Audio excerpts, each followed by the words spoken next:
I got so much motherfucking design on right now. Break it down, bring it back, make it clap. I got 3 old thoughts, new block, where that damn bitches on my line, and you know they come straight. Hold up, what it not, 45, scope it cash like whoa. How you fucking with these hoes up? Assalamualaikum warahmatullahi wabarakatuh.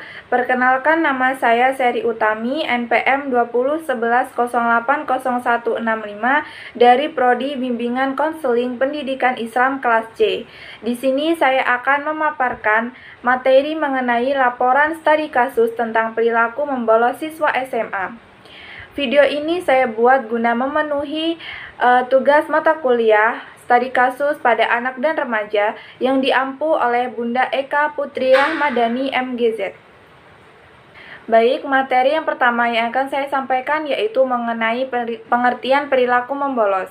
Menurut Purwarminto, WJS, membolos diartikan sebagai tidak masuk sekolah, yaitu peserta didik yang absen dari sekolah tanpa izin, tanpa sepengetahuan dari orang tua, meninggalkan sekolah dan tidak masuk sekolah dari awal pelajaran sampai akhir. Menurut Simanjuntak, membolos dapat diartikan sebagai bentuk penarikan diri dari kenyataan di sekolah untuk menghindari tugas-tugas sekolah yang dirasakan tidak menyenangkan. Menurut Yuli Setiawati, bahwa pengertian membolos adalah suatu tindakan yang dilakukan oleh peserta didik dalam bentuk pelanggaran tata tertib sekolah dengan cara atau meninggalkan sekolah pada jam pelajaran tertentu.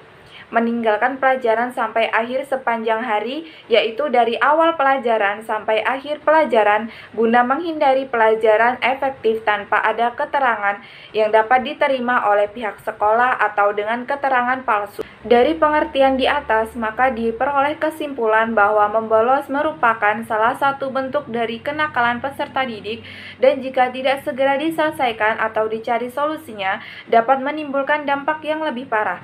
Oleh karena itu, penanganan terhadap peserta didik yang suka membolos menjadi perhatian yang sangat serius. Baik, materi yang kedua yaitu tujuan identifikasi kasus.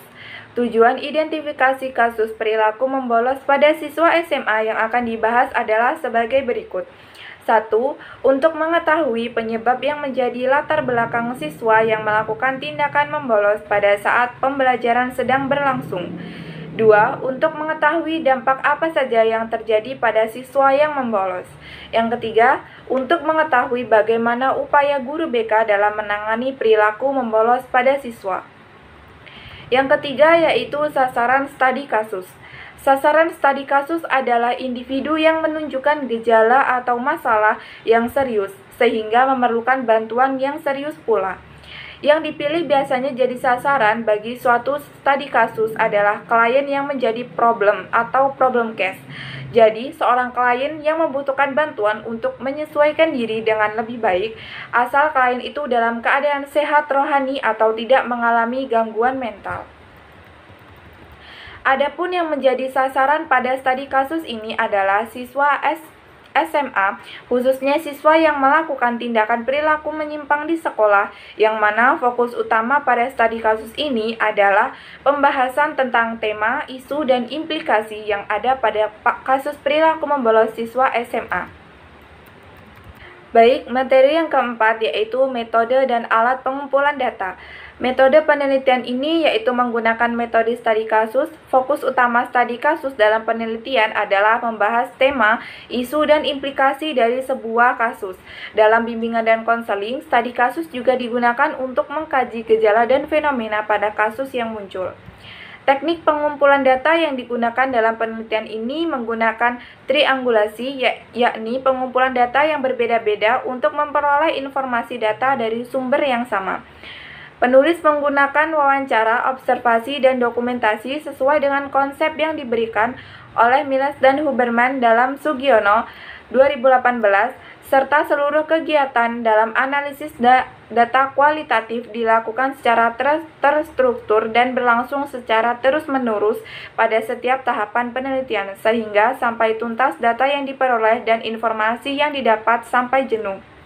Dalam penelitian studi kasus ini, menjelaskan bahwa peneliti juga sebagai instrumen dan pengamat dalam pengambilan data yang harus memiliki kesiapan secara matang, mulai dari proses wawancara, observasi, hingga pada saat pemberian layanan bimbingan konseling. Pada saat pengumpulan data, dengan melakukan wawancara, pertanyaan disusun berdasarkan landasan teoretis mengenai perilaku membolos pada siswa SMA. Data yang didapat kemudian dianalisis dalam 3 tahapan, yakni reduksi data, penyajian data, dan penarikan kesimpulan atau verifikasi. Materi yang selanjutnya yaitu tentang pelaksanaan studi kasus. Yang pertama yaitu analisis. Dari seluruh hasil penelitian dan hasil analisis penelitian yang telah diperoleh oleh peneliti selama melakukan penelitian dengan menggunakan beberapa metode penelitian dan telah dikemukakan dan telah dianalisis dengan menggunakan analisis model Miles dan Huberman, maka dapat dilakukan pembahasan atau diskusi peneliti terhadap hasil penelitian dengan uraian sebagai berikut. Faktor-faktor yang mendorong siswa untuk membolos. Menurut Kartono, mengemukakan bahwa perilaku membolos berakibat pada dirinya sendiri dan bagi orang lain. Bagi dirinya sendiri, maka ia akan ketinggalan pelajaran. Hal ini akan menyebabkan siswa mengalami kegagalan dalam pelajaran, tidak naik kelas, nilainya jelek, dan kegagalan lain di sekolah. Membolos akan menyebabkan gagal dalam pelajaran, mengganggu kegiatan belajar teman-teman sekelas, dan masih banyak akibat yang ditimbulkan. Di antara akibat dari membolos yaitu dia akan bergaul dengan teman-teman yang tidak baik dan atau terjerumus dalam pergaulan bebas yang akan menyebabkan banyak lagi kenakalan-kenakalan remaja yang lain. Dalam penelitian, peneliti menggunakan teori dari Erik H. Erikson yang mana menjelaskan bahwa tahap perkembangan untuk usia anak yaitu 12-20 tahun termasuk masa remaja. Usia ini sering disebut dengan istilah masa pencarian jati diri sehingga sedikit banyak individu mengalami krisis identitas dirinya. Karena itu, sering remaja berperilaku di luar batas dan perilaku tersebut salah satu bentuk kenakalan remaja.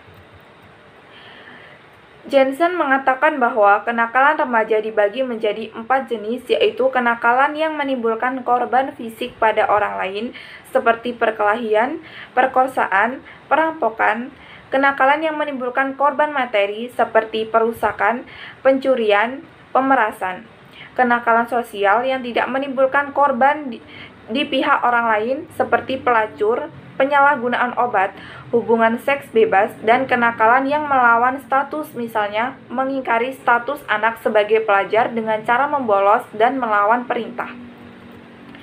Semua bentuk kenakalan tersebut dilatar belakangi oleh beberapa faktor yang memengaruhi.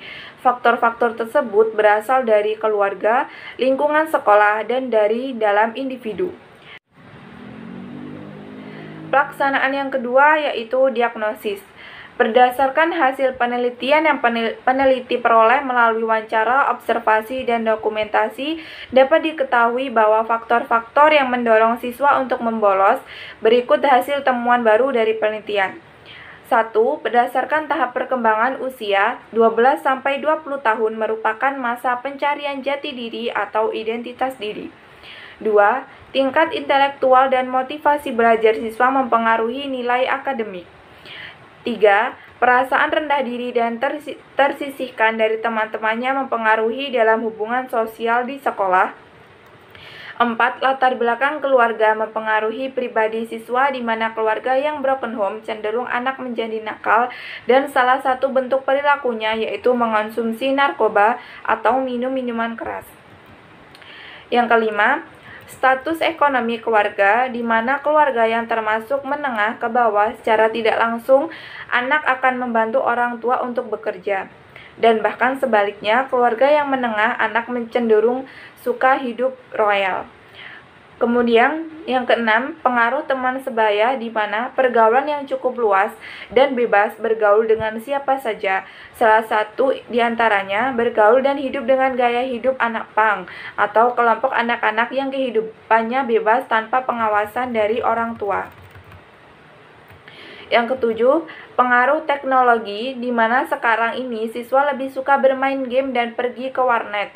Di sana, siswa berjam-jam di depan komputer hanya untuk bermain game saja hingga mengakibatkan siswa kecanduan dengan game. Akibatnya, sering meninggalkan pelajaran di sekolah dengan alasan bangun kesiangan dan datang terlambat. Yang ke-8, siswa, guru, serta fasilitas sekolah dapat mempengaruhi siswa dalam menerima materi. Ketika siswa merasa bosan di kelas, maka akan mencari kesibukan di luar kelas. Perilaku keluar kelas bahkan hingga meninggalkan pelajaran ketika sedang berlangsung dan pergi ke warnet, warung kopi, dan di rumah teman. Pelaksanaan yang ketiga yaitu prognosis. Menurut Hikmawati, penanganan siswa yang bermasalah khususnya yang berkaitan dengan pelanggaran disiplin sekolah seperti perilaku membolos dapat dilakukan melalui pendekatan disiplin dan pendekatan bimbingan dan konseling. Berikut adalah berbagai penanganan yang sudah dilakukan oleh guru bimbingan dan konseling, antara lain yaitu 1. Pemberian layanan informasi. Yang kedua yaitu guru bimbingan dan konseling memberikan konseling individu. Yang ketiga yaitu guru bimbingan dan konseling memanggil orang tua atau wali murid. Yang keempat yaitu bekerja sama dengan wali murid, kepala sekolah, dan wali kelas. Pelaksanaan yang selanjutnya yaitu treatment. Rencana pemberian treatment kepada siswa yang telah dipilih dalam penelitian dengan layanan konseling individu, pendekatan behavior, teknik self-management dalam mengatasi perilaku membolos dapat dilakukan dengan minimal 6 kali pertemuan. Pelaksanaan yang terakhir yaitu follow-up. Tindak lanjut atau follow-up merupakan upaya yang dilakukan konselor untuk mengikuti perkembangan klien selanjutnya. Tindak lanjut perlu dilakukan untuk mengetahui tingkat keberhasilan dan kemajuan yang dialami klien atas bantuan yang telah diberikan. Adapun langkah-langkah yang dilakukan dalam kegiatan ini antara lain: 1. Memberikan motivasi kepada siswa untuk selalu giat belajar dan mengikuti proses belajar mengajar setiap mata pelajaran sehingga ia mampu merubah sikapnya menjadi lebih baik lagi. Yang kedua, menyarankan kepada guru BK agar senantiasa memberikan perhatian kepada siswanya, khususnya dalam mengikuti proses belajar mengajar di kelas, serta memberikan motivasi kepada siswa dalam merubah sikap membolosnya menjadi siswa yang disiplin terhadap waktu dan tidak membolos lagi. Selain itu, orang tua juga perlu diberitahukan agar mereka dapat mendukung siswa dalam prosesnya merubah perilaku membolos menjadi tidak membolos lagi. Demikian pemaparan materi mengenai laporan studi kasus tentang perilaku membolos pada siswa SMA. Saya akhiri, saya minta maaf apabila banyak kesalahan. Wassalamualaikum warahmatullahi wabarakatuh.